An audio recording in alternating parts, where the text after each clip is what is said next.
اعوذ باللہ من الشیطان الرجیم بسم اللہ الرحمن الرحیم الحمد للہ رب العالمین وهو ارحم الراحمین والعاقبۃ للمتقین والصلاة والسلام على خاتم الأنبياء والمرسلين رحمة للعالمين محمدا المصطفى ثم الصلاة والسلام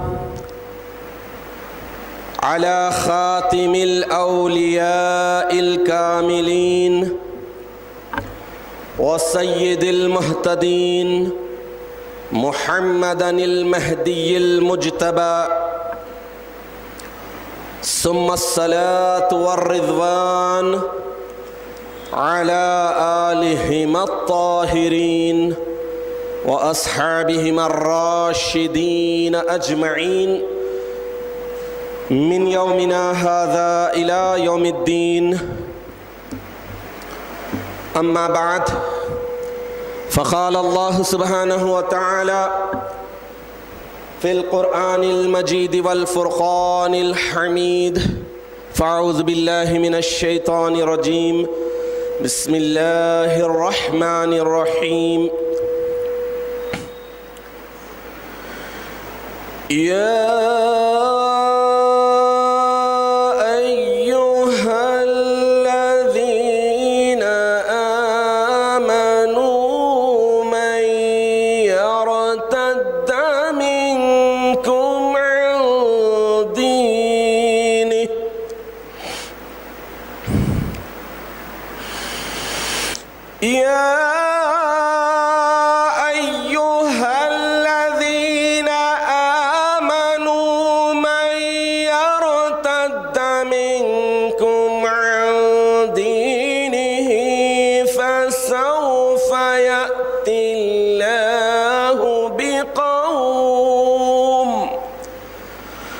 آخری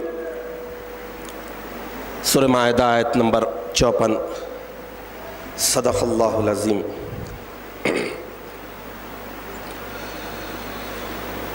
عزیزان محترم،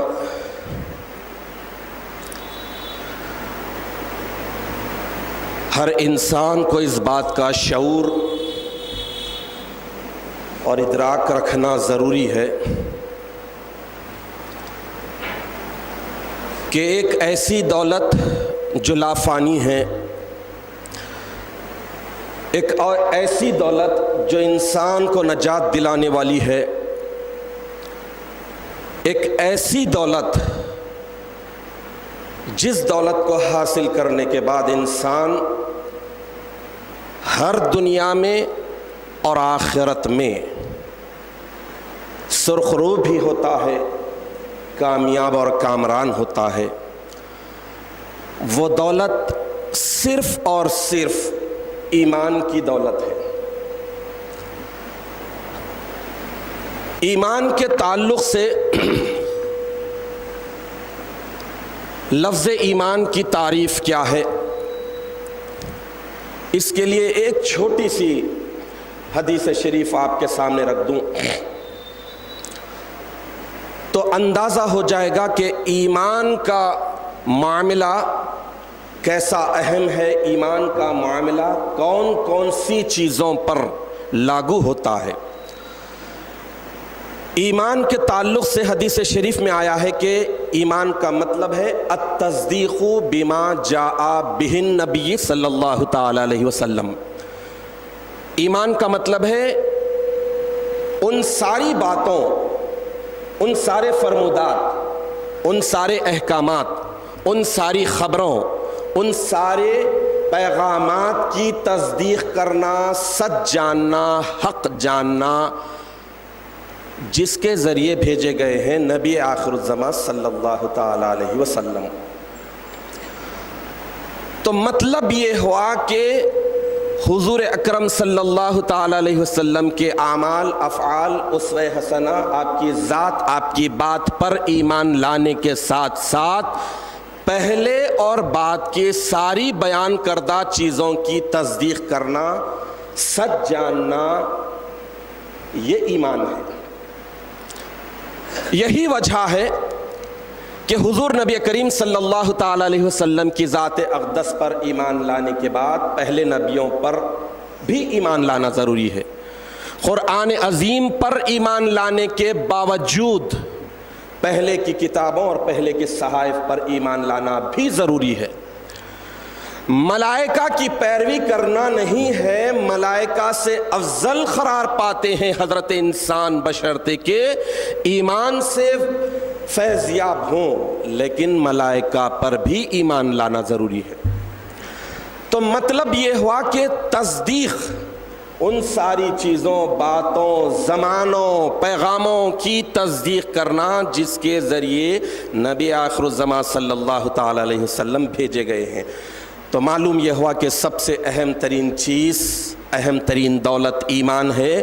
اور ایمان سب سے بڑی خرابی، سب سے بڑی بیماری، سب سے بڑی خامی جھٹلانا،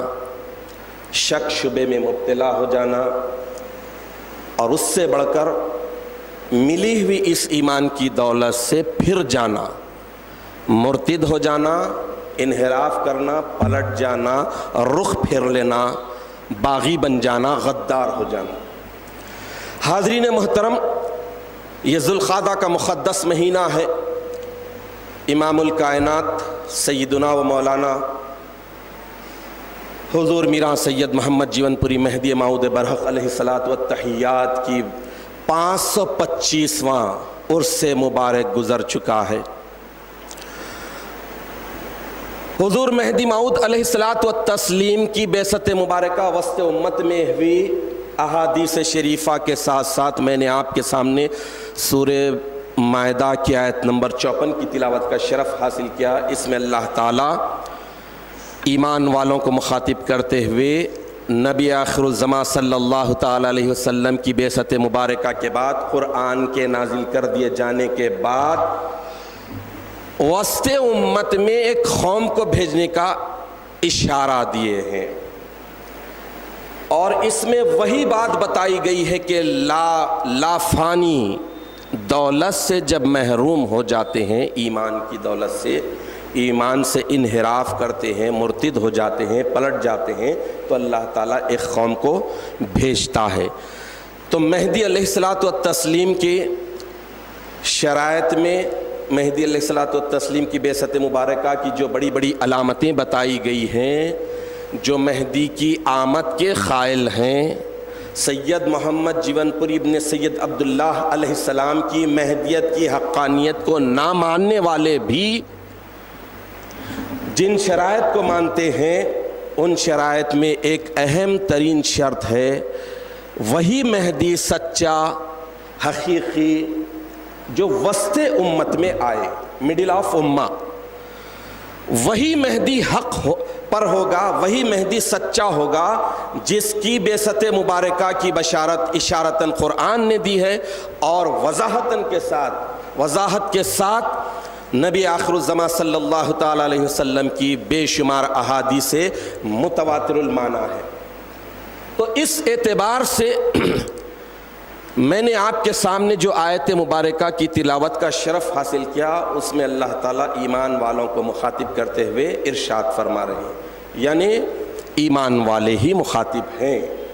ایمان بڑی دولت ہے، ایمان والوں کو مخاطب کرتے ہیں۔ اللہ تعالیٰ ارشاد فرما رہے ہیں کہ اے ایمان والو، جب تم میں سے لوگ پلٹ جائیں، اپنے دین سے پھر جائیں، مرتد ہو جائیں، تو ایک قوم کو اللہ لائے گا، یا اس قوم کے ساتھ اللہ آئے گا جس کی یہ خصوصیات ہے۔ حاضرین محترم، اس آیت شریفہ میں جو خاص لفظ آیا ہے، خاص ورڈ ہے، من یرتد عن دینہ، ارتداد ان کے صلہ سے جب ارتداد آتے ہیں تو لغت کے اعتبار سے معنی بیان کر رہا ہوں۔ حدیث نہیں، قرآن نہیں، بلکہ صرف ڈکشنری کے اعتبار سے یرتدہ ارتداد کے معنی سن لیجئے تو اس کے بعد اندازہ ہو جائے گا کہ اس کی سنگینی کتنی ہے، اس کی خرابی کتنی ہے۔ ارتداد کے معنی ہے الٹے پھر جانا، لوٹ جانا، واپس کر دینا، مرتد ہو جانا، اپنی اصلی حالت پر چلا جانا، جس راستہ آئے اسی راستے پر چلا جانا۔ تو اب ان معنوں کو ملحوظ رکھتے ہوئے غور کیجئے کہ نبی آخر الزماں صلی اللہ تعالی علیہ وسلم کی جب بعثت مبارکہ ہوئی تو اس وقت توریت، انجیل، زبور، یہود، عیسائی سب تھے، ملتیں تھی، تعلیمات تھی، لیکن ان تعلیمات کو خلط ملط کر دیا گیا، اصلی حالت پر پھر گئے، پلٹ گئے، مرتد ہو گئے تھے۔ تب ہی نبی آخر الزماں صلی اللہ تعالی علیہ وسلم کی بعثت مبارکہ ہوئی۔ نبی آخر الزماں صلی اللہ تعالی علیہ وسلم کی بعثت مبارکہ کے بعد ایک عرصے کے بعد یہی ایمان کی دولت کم ہوتے ہوتے جب ختم ہونے کے مرحلے پر آ گئی تو اللہ سبحانہ و تعالیٰ اپنی سنت کے مطابق نبی آخر الزماں صلی اللہ تعالی علیہ وسلم کی بشارات کثیرہ کے تحت مہدی کی جب بعثت مبارکہ ضروری قرار دی تو اس وقت بھی دنیا کا کیا حال تھا، دنیا کا کیا حال تھا، اس کے لیے ایک حدیث شریف آپ کے سامنے رکھنے کی سعادت حاصل کروں گا جو امیر المومنین سیدنا علی ابن ابی طالب رضی اللہ تعالیٰ عنہ سے مروی ہے، جو مشکات المصابیح جلد نمبر 1 کتاب العلم صفحہ نمبر 76 حدیث نمبر 257/27۔ اس حدیث شریف میں اللہ کے رسول صلی اللہ تعالی علیہ وسلم ارشاد فرما رہے ہیں کہ یوشک ان یأتی علی الناس زمان، قریب ہے کہ لوگوں پر ایک ایسا زمانہ آنے والا ہے، آئے گا ان فیوچر، مستقبل میں۔ کیسا آئے گا؟ زمان، ایسا زمانہ لا یبقی من الاسلام، اسلام سے کچھ بھی باقی نہیں رہے گا، اسلام سے کچھ بھی باقی نہیں رہے گا، الا رسمہ، الا اسمہ، صرف نام رہ جائے گا۔ ولا یبقی من القرآن، قرآن سے کچھ بھی باقی نہیں رہے گا، الا رسم، لکھت، صرف رسم رہ جائے گی، لکھت رہ جائے گی۔ مساجدہم عامرۃ، مساجدیں بھری ہوئی ہوں گی، آباد ہوں گی۔ غور طلب بات ہے، مساجد آباد رہیں گی، نمازیں پڑھی جائیں گی، حج ادا کیا جائے گا، روزہ رکھا جائے گا، لیکن رسم وہی خراب من الہدی، اور مسجدیں آباد ہوں گی، حقیقت میں ہدایت سے خالی ہوں گی۔ ان کے علماء آسمان کے نیچے کے بدترین افراد ہوں گے۔ تو حضور مہدی موعود علیہ الصلوۃ والتسلیم کی بعثت مبارکہ کے وقت بھی دیکھ لیجئے، مساجدیں آباد تھی، خانقاہیں آباد تھی، خانقاہوں میں شراب پیا جا رہا تھا، شباب تھا۔ وہ لوگ جو دین کے رہبر تھے، ہادی تھے، وہی دین کی دھجیاں اڑا رہے تھے۔ یہ ہونے پر ہی مہدی آخر الزماں علیہ السلام کی بعثت مبارکہ ہوئی۔ حاضرین محترم، اب اس آیت شریفہ کے روح سے دیکھ لیجئے کہ ایمان والے تھے، ایمان والوں میں سے ہی لوگ عمل سے اور اعتقاد سے پھر گئے تھے۔ نماز پڑھ رہے تھے، روزہ رکھ رہے تھے، لیکن نماز کی ماہیت، روح ختم ہو گئی تھی۔ اور ایسے لوگ جب آ جاتے ہیں تو پھر ایک ہدایت دینے والے کی ضرورت ہو جاتی ہے۔ ایسی حالت میں مہدی آخر الزماں علیہ الصلوۃ والتسلیم کی بعثت مبارکہ ہوئی۔ مہدی علیہ الصلوۃ والتسلیم کی جب بعثت مبارکہ ہوئی، آپ نے قرآن عظیم کی روح کو، قرآن عظیم کی تعلیمات کو، قرآن عظیم کی مراد کو دنیا کے سامنے ایسے بیان کیا، ایسے بیان کیا۔ ایک مثال آپ کے سامنے رکھتا چلوں۔ آپ نے روزے کے تعلق سے سنا ہے، سورہ بقرہ میں بھی آیا ہے، آیت شریفہ آئی ہے کہ سحری کا کھانا اس وقت تک کھاؤ، مفہوم بتا رہا ہوں میں، کہ سحری کا کھانا اس وقت تک کھاؤ جب تک کہ سفید تاگا اور کالا تاگا، سفید دھاگا کالا دھاگا دونوں میں تمیز نہ ہو جائے. من الخیط الاسود من الخیط الابیض. اب اس آیت شریفہ کو دیکھتے ہوئے عربی جاننے والے اہل عرب، ایک صحابی بدو 2 تاگے لیے، کالا تاگا سفید تاگا لیا، لے کے تکیے کے نیچے رکھے، سحری کا وقت تھا، کھا رہے ہیں، دیکھ رہے ہیں، دونوں تاگوں میں تمیز کرنے کی کوشش کر رہے ہیں، ہوتے ہوتے کھاتے گئے، سورج بھی نکل گیا، نماز فجر بھی چلے گئی. ہڑبڑاہٹ سے اٹھے، نکلے، دربار نبوی صلی اللہ تعالیٰ علیہ وسلم میں پہنچے، گئے، اللہ کے رسول سے معروضہ کیا کہ یا رسول اللہ، میں نے ایسا اللہ کے وحی کو جو آپ نے بیان کیا تھا آیت شریفہ کے حساب سے میں نے دیکھا سفید اور کالے تاگے کو، لیکن غفلت یہ ہو گئی اور مجھ سے سحری کا وقت گزر جانے کے باوجود بھی میں کھاتا پیتا رہ گیا. تو اللہ کے رسول صلی اللہ تعالیٰ علیہ وسلم مسکرا دیے اور ارشاد فرمایا کہ اس آیت کا مراد یہ ہے، اس آیت کی مراد یہ ہے کہ سفید تاگے سے دن کی سفیدی اور کالے تاگے سے رات کی سیاہی مراد ہے، تاگا نہیں ہے اصل میں. ویسے ہی مہدی موعود علیہ الصلوۃ والتسلیم بھی مراد بیان کرنے کے لیے آئے، اور آپ ایک موقع پر مجلس میں بیان فرما رہے تھے کہ لن تنالوا البر حتی تنفقوا مما تحبون، تم اس وقت تک نیکی بھلائی حاصل کر ہی نہیں سکتے جب تک کہ تم اپنی پسندیدہ چیز کو اللہ کی راہ میں خرچ نہ کر دو. جب یہ بات ہو رہی تھی، مہدی علیہ الصلوۃ والتسلیم آیت کا بیان فرما رہے تھے، تو مجلس میں، بیان کی مجلس میں موجود جاگیردار، منصبدار، مصدق مہدی وہاں پر بیٹھے ہوئے تھے. انہوں نے کہا کہ میران جی،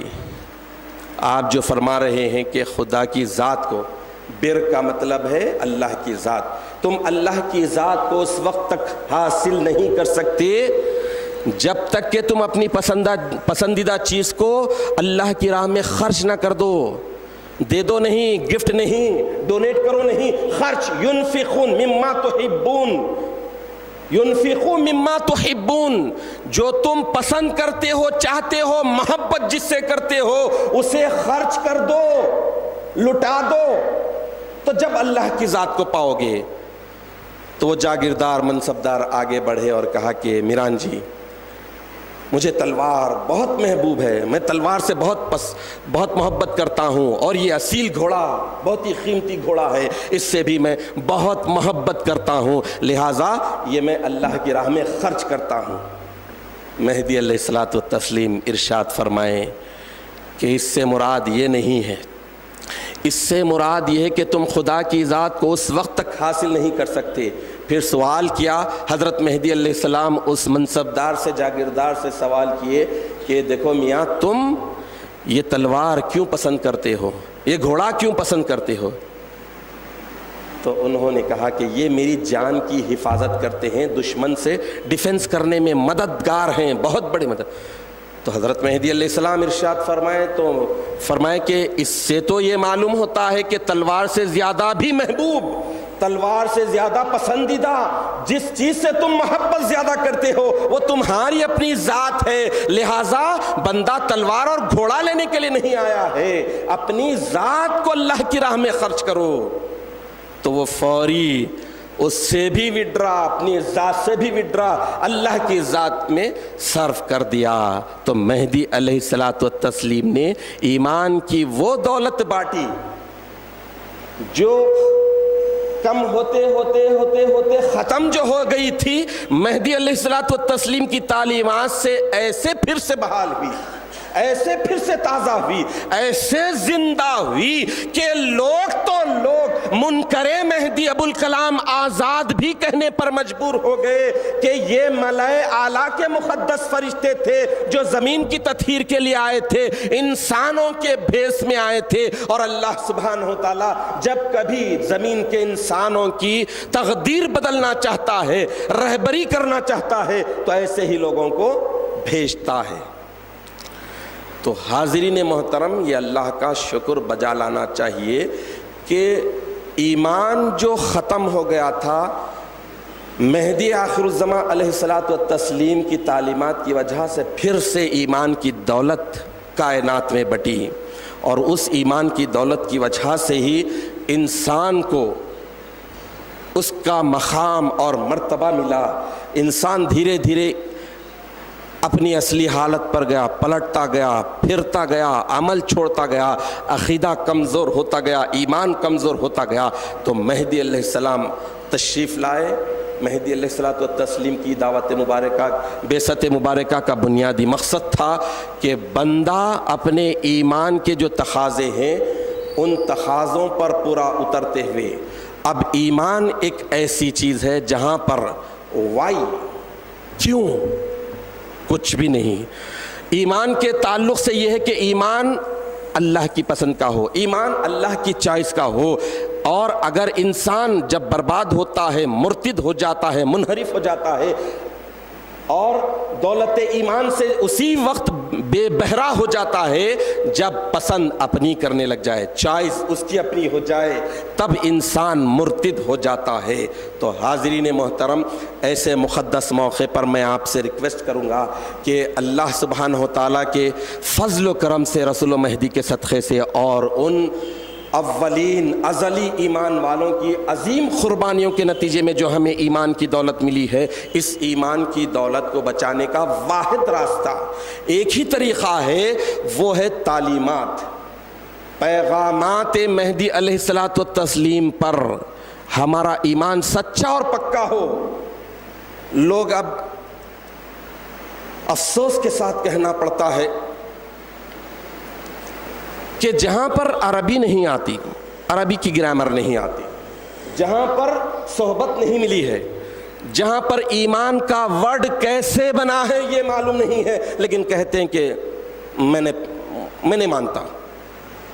مجھے یہ نہیں معلوم رہا، میں سیٹسفیکٹ نہیں ہوں، سیٹسفیکشن نہیں مل رہا مجھے،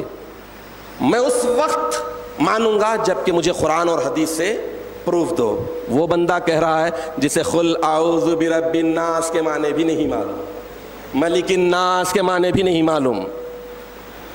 ایسے لوگ، اسی لیے آپ کو دیکھنا چاہیے کہ ایمان کے معاملے میں آدمی کو کتنا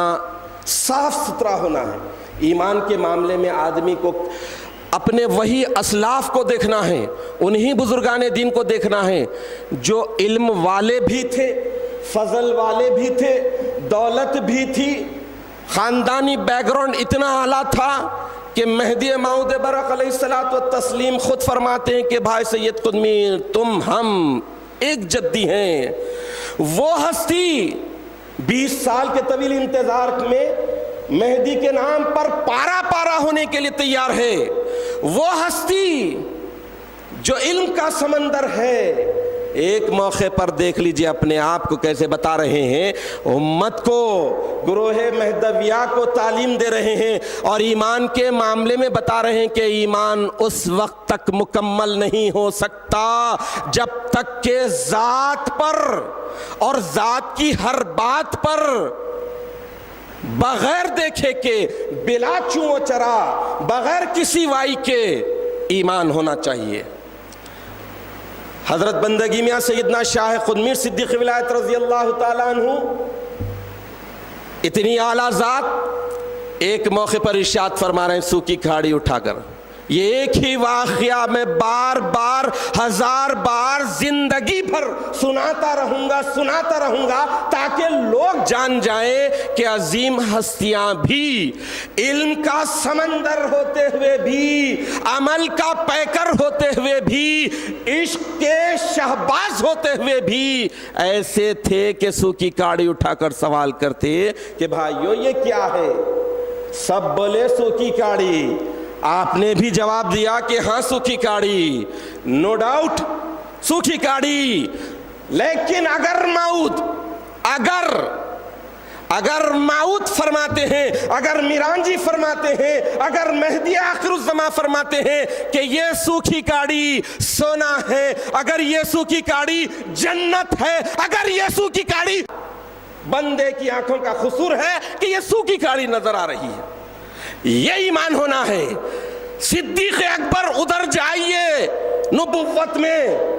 معراج شریف کا واقعہ ہو گیا، سارے واقعے میں سے ایک بھی واقعے کے تعلق سے آئی وٹنس نہیں ہے، آنکھوں سے نہیں دیکھا ہے، لیکن جب سرداران قریش کفار مکہ کہتے ہیں، مذاق اڑاتے ہیں اور کہتے ہیں کہ تم جس ذات پر ایمان لائے ہیں وہ یہ کہہ رہے ہیں، تو ان کے قربان جائے امیر المومنین حضرت ابوبکر صدیق رضی اللہ تعالیٰ عنہ کے دیکھا نہیں، انہوں نے کہا کہ اگر اس سے زیادہ بھی کہتے ہیں خدا محمد کے گھر اگر آ گیا ہے تب بھی میں کہوں گا کہ سچ ہے۔ یہ ایمان ہونا ہے۔ آپ کو ہم کو تو محنت کرنے کی ضرورت نہیں، جو سجو کرنے کی ضرورت نہیں، ٹٹولنے کی ضرورت نہیں، مفت میں ملا ہوا، پگٹ میں ملا ہوا، لیکن یہ دیکھنا ہے اگر ان اولین مومنین کے مزاج اور کردار کے خلاف جا رہے ہیں تو مرتد، نام بڑا، خاندان بڑا، سب جائے گا گڑے میں۔ اگر ان پاکان خدا، ان اعلیٰ ایمان والوں کے مزاج کو اگر چھوڑ دے رہے ہیں، ان کے عشق کو اگر چھوڑ دے رہے ہیں تو پھر سمجھ لیجئے کچھ بھی نہیں، کیونکہ آج ہمیں کسی ذات کو ٹٹولنا نہیں ہے، ذات کی بات کو ٹٹولنا نہیں ہے، سب ساری چیزیں طے ہے۔ تو اس موقع پر صرف میں یہی ریکویسٹ کروں گا کہ ہم عمل کا پیکر بن جائیں۔ مہدی موعود علیہ الصلوۃ والتسلیم کا جو میسج ہے، جو پیغام ہے، اس کو سمجھنے کی کوشش کرے، اس پر عمل کرے اور دنیا کے سامنے پیش کرنے کی سعادت حاصل کرے۔ ہر شخص اپنے اپنے انداز میں کوشش کرے کہ مہدی کا میسج، مہدی کا پیغام دنیا کے سامنے آئے۔ آج دنیا بڑی پیاسی ہے، مسجدیں آباد ہیں، مسجدیں بھرے ہوئے ہیں، اور سارے علماء آسمان کے نیچے کے بدترین افراد ہو گئے ہیں، اپنی عوام کو، اپنی امت کو دھوکہ دے رہے ہیں۔ اور اگر ہم اپنی بات غیر سے، اپنی بات گھر کی بات باہر والے سے سننے کی کوشش کریں، باہر والے سے پوچھنے کی کوشش کریں، تو پھر جواب بھی باہر والوں کا ملے گا، اندر والوں کا نہیں ملا، گھر کا نہیں ملے گا۔ گھر کی بات گھر سے ہی ملنی چاہیے۔ تو اپنے آپ کو، اپنے گھر والوں کو، اپنے بیوی بچوں کو، سب کو مہدی علیہ الصلوۃ والتسلیم کے میسج سے آگاہ کیجئے۔ مہدی علیہ السلام کی تعلیمات کو، مہدی علیہ السلام کی تعلیمات، خدا کی قسم اگر مہدی علیہ السلام کے بیان کردہ فرائض ولایت کی تعلق سے انسان سچا عبادت گزار اگر کوشش کرتا ہے کہ اس کو سمجھنے کی کوشش کرے، تو یقین جانیے صراط مستقیم پر وہ دوڑنے لگ جائے گا۔ اس وجہ سے کہ یہ ایسے شارٹ کٹس ہیں کہ اگر اس راستے کو، ان شارٹ کٹس کو اختیار کر لیتے ہیں تو صراط مستقیم بڑی تیزی کے ساتھ، پھرتی کے ساتھ انسان گزارنے کی سعادت حاصل کرے گا۔ تو سب سے پہلے مہدی علیہ السلام کے میسج کو خود سمجھیے، اپنے گھر والوں کو بھی سمجھائیے۔ ہم اللہ تعالیٰ سے دعا کرتے ہیں کہ الہ العالمین ہمیں اس بات کی توفیق عطا فرما کہ جو اپنے فضل و کرم سے تو نے اپنی توفیق سے، اپنے عظیم احسان سے مہدی کی جو تصدیق کی دولت ہمیں عطا کی ہے، اس تصدیق کی دولت پر ہمیں کما حقہ گامزن رہنے کی توفیق عطا فرما، عمل کا پیکر بنا دے، مہدی علیہ السلام کی تعلیمات کو پورے دل کی گہرائیوں کے ساتھ اختیار کرنے کی توفیق عطا فرما۔ آمین یا رب العالمین۔ وآخر دعوانا ان